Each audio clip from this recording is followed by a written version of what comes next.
Jamaica finally get a gold medal. Lack of electricity will cause some schools not to reopen on time. Police cut down gunman in St. James. Arrests of two gang members slow up mayhem and gang violence in St. Catherine, while authorities reporting the largest cocaine bust in Jamaica's history. This is Undiluted News. Mikey Bones reporting.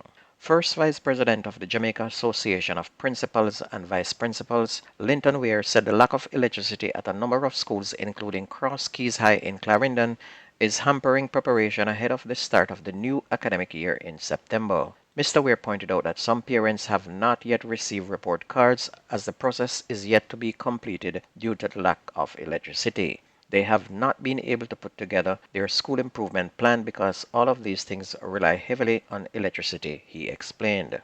Mr. Weir said there's a possibility that some schools might not meet the September 2nd resumption date. Mr. Weir also said the efforts to source educators from countries such as Nigeria, Ghana, the Philippines, and India to fill the teachers' shortage should be a last resort. The country has been grappling with a shortage of teachers, especially in mathematics and the sciences, and this has forced the ministry to employ various methods to assist schools, including an expanded international recruitment program. But Mr. Weir is concerned about difficulties in communication that may arise among students and teachers from other countries due to language differences. He added that retired teachers in Jamaica are not taking up the minister's offer to return to the classroom. The authorities are now reporting the largest cocaine bust in Jamaica's history following the seizure of over 5,500 kilograms of cocaine with a street value of 76 million US or nearly $12 billion Jamaican on Tuesday. 5 men are in custody in connection with that seizure. The arrest and seizure was made during an anti-narcotics operation by a team of police officers from the Firearms and Narcotics Investigation Division, the FNID.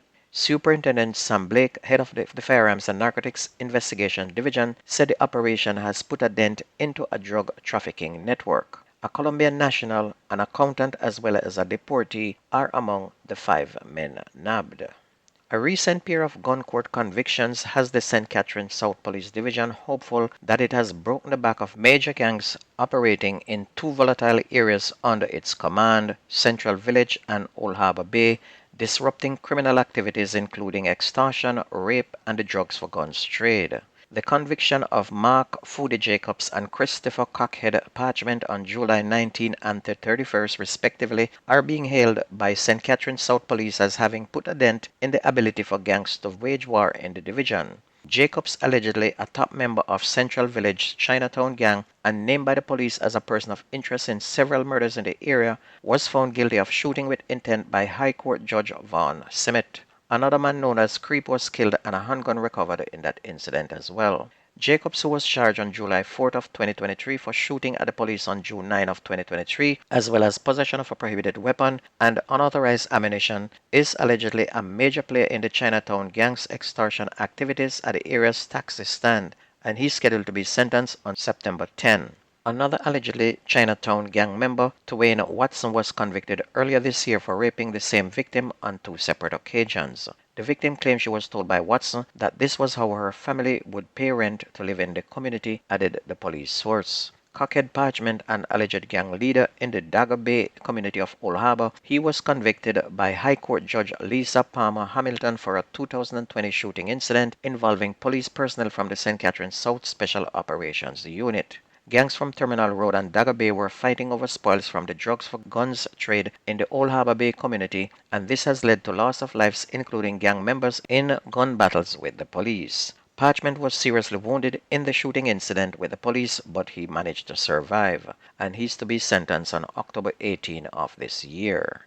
Meanwhile, 2 men were fatally shot in Jones Avenue in Spanish Town, St. Catherine on Wednesday morning after they allegedly engaged the police in a gun battle. A Smith & Wesson Springfield firearm with a magazine containing 2 9mm cartridges was seized. Senior Superintendent in charge of Area 5, Christopher Phillips, said a police and military team carried out a cordon and search operation in an area known as Backland sometime after 6 a.m. While on the operation, they entered a premises and men opened gunfire from a dwelling house. The police returned fire, 1 man fell and the other ran to the rear of the house where he engaged the police in a gunfight and he was shot. 1 gunman made his escape through the perimeter fence to the back. The two injured men were taken to the Spanish Town Hospital where they were both pronounced dead. And one of the deceased has been identified as Orlando Davis, who goes by the alias Sonson or Blacks, who was a person of interest in multiple murders and shooting cases. The second individual remains unidentified. A man who the police said was the leader of a gang in St. James was fatally shot on the weekend during an operation in Bakerstead in the parish. He is identified as Romario Sargent, otherwise called Sarge, the alleged leader of the Mario Sargent criminal gang. And it's reported that the police team was on patrol duties in the Camp Road area of Bakerstead in search of wanted men. On reaching a section of Camp Road, Sargent was seen in a yard with a firearm in his waistband. The police team reported they disembarked the service vehicle and identified themselves. The police said Sargent removed the firearm from his waistband and pointed it at them. The team discharged their firearm, hitting Sargent, according to police. A .45 pistol was taken from him and he was pronounced dead at hospital. On to sports, good news. Roger Stoner stunned a powerful field to win the gold medal in the men's discus throw at the Olympic Games at Stade de France in Paris yesterday, setting a new Olympic record of 70 meters in the process. And it was Jamaica's first gold medal of the Games and first ever gold medal in any throwing event at a major global championship at the senior level. And it was also the second throwing medal at the Games after Rajinder Campbell won bronze in the shot put last weekend. Stoner's big moment came in the fourth round when he unleashed his massive throw, moving him from 6th place to 1st place and eclipsing the Olympic record 69.89, which was set by Virgil Ijos Alenka of Lithuania at the 2004 Games in Athens, Greece. And he improved on his previous lifetime best of 69.05 meters and is now second all-time on the Jamaica's ranking behind national record holder Frederick Dacres 70.78 meters. There might also be more medals in the making today for Jamaica as Orlando Bennett ran a personal best 13.09 seconds to lead the Jamaican trio including Rashid Broadbell and defending Olympic champions Hansley Parchment into the finals of the 110 meters hurdle at the Olympic Games.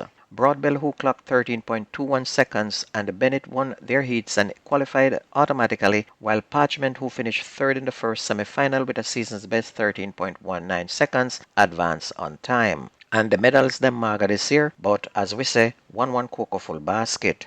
Jamaica moved from 44th to 29th place with one gold medal from Roger and now have 5 medals overall. And if it was Sosa medal count, Jamaica with 5 would be in 21st place. And if you ever miss the news on this station, please go to YouTube, type in Jamerican Undiluted News, listen, like, share, and subscribe to keep it going. Don't forget, please subscribe. And that's news and sports on your favorite radio station. My name is Mikey Bones. I gone.